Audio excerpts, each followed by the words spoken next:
Juhatuse esimeeste konverents on täies hoos ja parasjagu käib siin selline tore ergutusvõimlemine. Oleme saanud kaamera ette peapiiskop Urmas Viilma.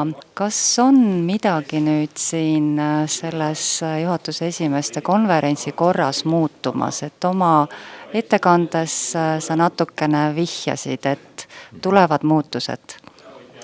Ütleme, neid muutuseid ei ole ju mitte kirikuvalitsus initseerinud, kuigi ma pean natukene ennast süüdlaseks aasta aega tagasi toimunud juhatuse esimeeste konverentsil tehtud ettepanekute kaudu olen ma seda mõjutanud.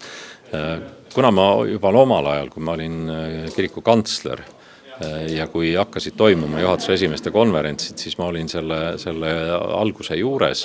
Ja kui ma aasta tagasi samamoodi olin siia kutsutud peapiiskopina, nägin, et nad toimetavad kuidagi sellelt pinnalt, kuidas asjad on välja kujunenud ja puudub konkreetne kodukord, puudub kord selles osas, et kui sageli valitakse juhatust, kas see toimub iga kord, kui juhatus või kui on toimunud kirikus juhtorganite valimised, kas siis toimub ka siin juhatuse muutus ja selgus, et need asjad on kõik kokku leppimata, korraldamata ja kuna ka Ülle Kuunin, kes on kogu aeg viimastel aastatel juhtinud kogu seda konverentsi korraldamist, eelmisel aastal ütles, et tema aeg on ümber, siis oli põhjust esitada küsimusi, kas oleks mõistlik siis üks selline kord juhatuse esimeeste konverentsil välja töötada ja mul on hea meel näha, et juhatuse esimeeste konverentsi senine juhatus on esitanud nüüd seekordseks konverentsiks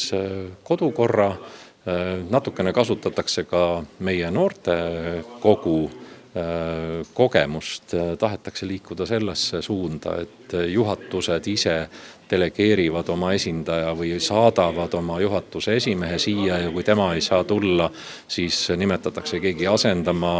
Liigutakse selles suunas, et ikkagi kõikidest kogudustest oleks võimalikult esindajad kohal ja see muutuks loomulikuks, struktuurseks ja see delegaat võiks olla samamoodi nimetatud terveks valimisperioodi ajaks ja siis toimuks muutus, sest ei ole alati ka koguduste juhatuse esimehed sinodisaadikutena oma sinoditel või nüüd siis piiskopkondade sinoditel esindatud. Hea oleks, kui ikkagi juhatuse esimehed oleks eraldi koos ja saaksid omavahel kogemusi jagada ja kui konverentsis saab selline väga selgelt organiseeritud struktuurne organ, tekib ka loomulikult selline küsimus, et kas me siis ühel momendil kirjutaksime ta ka sisse meie kiriku seadustikku selgelt ühe struktuuri üksusena, nii nagu on näiteks vaimulike konverents. Niikaua, kuni tegemist on lihtsalt sellise vabatahtlikkuse korras koguneva üksusega, ei ole selleks vajadust. Kui nüüd ikkagi tegemist saab olema sellise organiseeritud ja kiriku struktuuris selget kohta omava sellise otsustuskoguga, siis oleks loomulik, et me selles suunas liigume. Ja sellega minu meelest ju ainult ilmikute roll kirikus tugevneb ja neil tekib oma hääl, mille kaudu nad saavad, nii nagu nooredki, teha oma ettepanekuid, pöördumisi või siis ka on võimalik pöörduda kellel iganes piiskopkondadel, praostkondadel, oma küsimustega kogudustel, oma esindajate kaudu siia, et siin neid teemasid arutatakse. Nii et mina näen siin hästi positiivset tendentsi meie ilmikute kaasamise suurendamisel ja nende hääle tugevdamise juures. Milline on praegu sinu kui kirikupea sõnum koguduste juhatustele? Natukene keeruline aeg on nii vaimselt kui ka majanduslikult. Minu sõnum tegelikult juhatustele on see, et nad oma rolli selgemalt ja julgemalt teadvustaksid. Tegemist on ikkagi meie kiriku juhtidega. Me oleme harjunud nägema kiriku juhtidena vaimulikke. Me oleme hästi vaimulike keskne kirik olnud. On see siis peapiiskop, piiskopid, praostid, koguduse õpetaja. Aga tegelikult seal samas kõrval on meil ka see synodaalne selge struktuur ja juhatuse liikmetel, juhatuse esimehel, kellel on ka allkirja õigus koguduses, on tegelikult juhina väga suur vastutus ja ka õigus. Ja ma sooviks sellist enesekindlust ja julgust teadvustada, et tegelikult juhatuse esimehed on meie kiriku juhid, on oma koguduse juhid koos õpetajaga ja loomulikult on väga oluline see, kuidas see koostöö siis koguduste tasandil just õpetaja ja juhatuse esimehe vahel toimib. Aga see on juba väga palju kinni sellest, millised on isikud ja nende isiku omadused ja hoiakud, aga mina julgustan meie juhatuse esimehi tajuma tegelikult, kui oluline on nende roll meie kirikus ja kogudustes. Juhatuse esimeste konverents on 2 päeva käimas. Väga palju põnevaid ettekandeid, ühiseid arutelusid ja rahulolevaid nägusid on siin näha. Ülle Kuunin on päris pikki aastaid kõike seda vedanud ja nüüd on saabunud aeg, mil siis annate üle selle juhtimise. Kuidas võtate kokku seda selja taha jäänud perioodi, et mida on ära tehtud selle konverentsi korraldamisel ja juhtimisel? Jah, nüüd on siis tõesti tulemas see moment, et minu poolt saab sellele konverentsi korraldamisele nagu punkt pandud ja need aastad kõik nii kuulajana kui korraldajana on olnud minule väga positiivsed. Mul on olnud kõrval väga tore tiim, kellega me oleme saanud asju arutada, teemasid välja mõelda, inimesi kokku kutsuda. Ja muidugi kõige suurema heameele teeb ikkagi see osalus ja see juhatuse esimeeste huvi, et me ei tee seda tööd nagu ilma asjata, et me saame aru, et on olnud ka väiksemaid gruppe, kui meil on olnud kohal, aga ma näen, et see trend on jälle uuesti tagasi tulemas, et inimestel on huvi tulla ja ma väga loodan, et uus juhatus, ma soovin neile õnne ja õnnistus sellel teel, et ka nemad jätkavad ikkagi seda traditsiooni, ma loodan ka võib-olla siin samas Nelijärve puhkekeskuses, kus me praegu oleme, et ma tahaksin tulla juba järgnevatele konverentsidele kuulajana.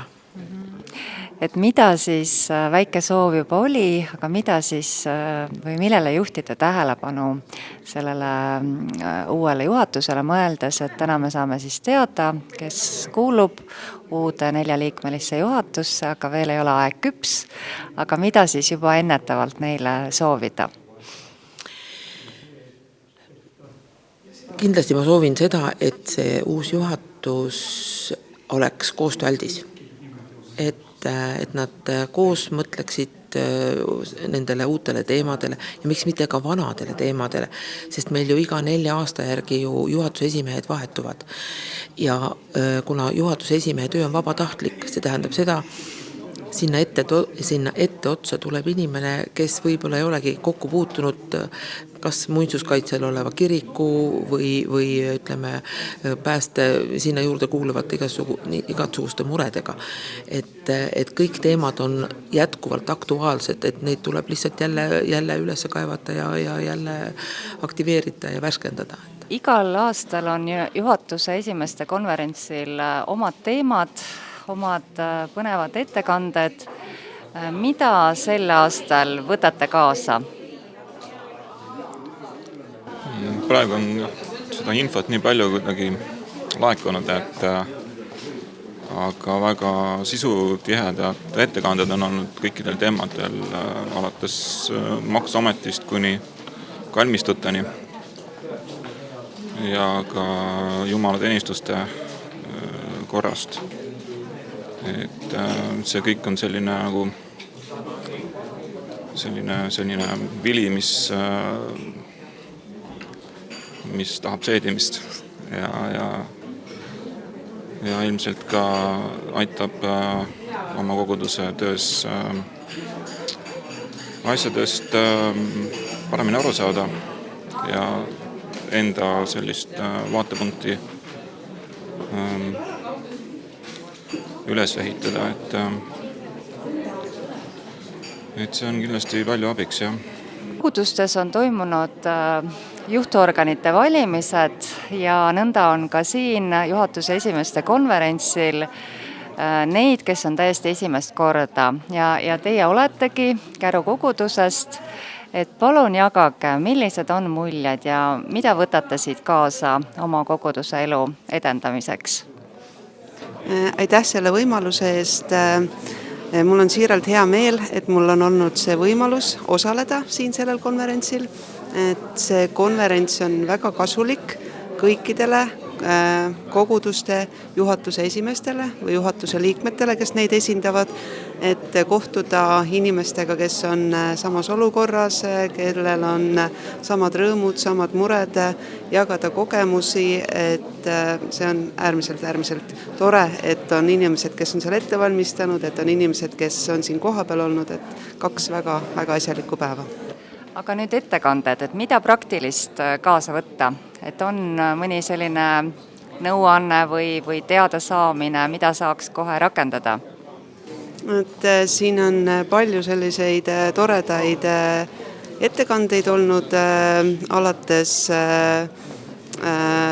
peapiiskopist kuni lõpetades siin kõikide teiste erinevate esindajatega, et väga laiad ja huvitavad teemad on kaetud, et on olnud küll selliseid mõtlemiskohti, mille peale nagu sügavalt mõelda, et kas või see välja toodugi, et kui Eestis on eestlaste osakaal, palju meile osakaal oli 80% ja sellest luterlastena identifitseerivad ennast ainult 7%, et see oli nagu selline silmi avav teadmine, et kas tulete veel konverentsile? Ma arvan kindlasti, ma soovitan kõigil tulla. Väga napi häälte enamusega sai käesoleva aasta juhatuse esimeheks Hans Rätse.